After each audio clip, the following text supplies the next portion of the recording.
ชื่อลุงนี่มันทองซูนพุทธมะเกิดปีเกิดวันที่10 เดือน 7 ปี 1925บ้านเดิมอยู่ผู้สูงบ้านผู้สูงตาแซงผู้สูงพ่อแม่ก็เป็นชาวไร่ชาวนาชาวไร่ชาวสวนมันบ่มีนาบ่ได้บวชบ่ได้เข้าโรงเรียนเพราะว่าอยู่วัดอยู่บ้านเอามันได้ถือศาสนาพราหมณ์ถือพราหมณ์บ่มีวัดมีนั่นแหละหลังจากถือพราหมณ์แล้วก็ถือคริสต์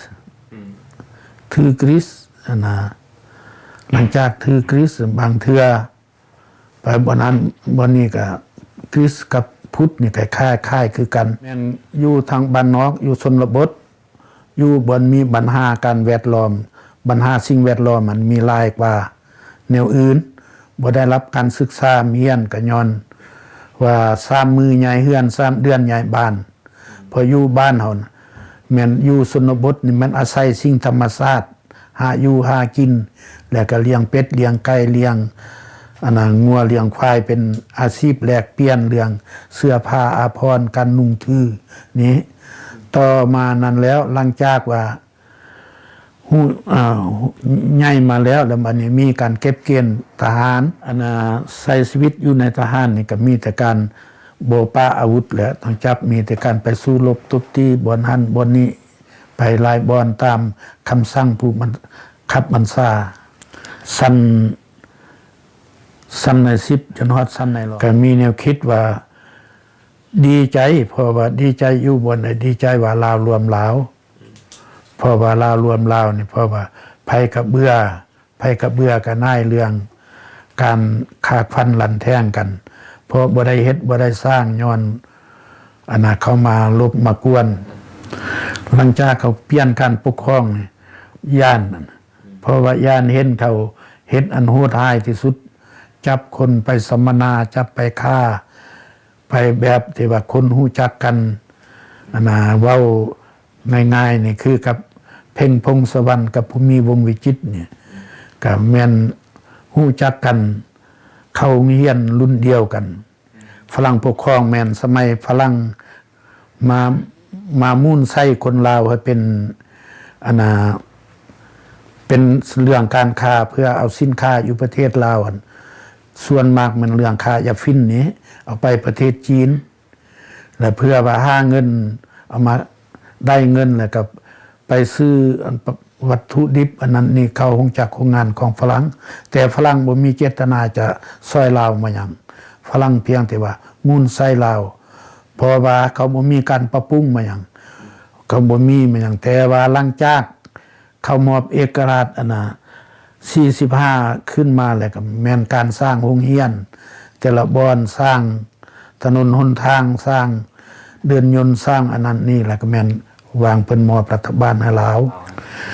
แต่เรื่องความรู้สึกแนวอื่นนี่บ่มีแต่ว่ายังมีความโศกเศร้าเพราะว่าเฮาเห็นว่าเขาเป็นคนต่างชาติแล้วมาข่มเหงคนลาวแล้วมาอาศัยสร้างความสุขให้คนลาวสร้างความสุขให้ฝรั่งเศสอยู่ในประเทศลาวเอา